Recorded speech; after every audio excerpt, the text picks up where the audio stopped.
இது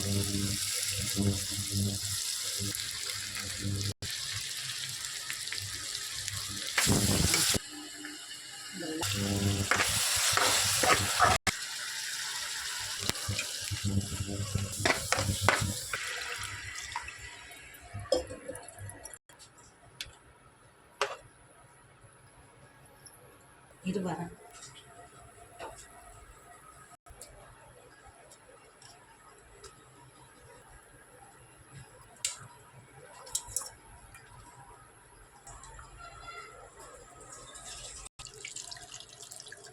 என்னம்மா இத்தனை குண்டா இருக்கு?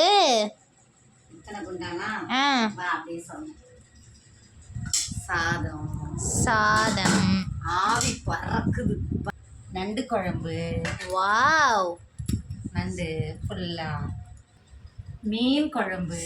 இத்தா பெரிய மண்டை எல்லாம் போட்டு. இது மீன் வறுவல். எல்லாத்தையும் திறந்தே வைக்கிறேன். இது கருவாட்டு மீன் குழம்பு. வாழை மீன். கருவாட்டு மீன் குழம்பு. கருவாட்டு மீன் இல்ல, வாழை மீன் குழம்பு. இது நல்லா வெளுத்து கட்டுறீங்க. வந்துட்டேன். இதுக்குதான் நிறுத்து துரத்துன்றது. எத்தனை வகை குழம்பு? 3 வகை குழம்பு. வாழை குழம்பு, நண்டு மண்டை மீன் குழம்பு, மீன் வறுவல், நடுவில் திருஷ்டி போட்டாட்டம் தேங்காய். இதோ வந்துட்டேன்.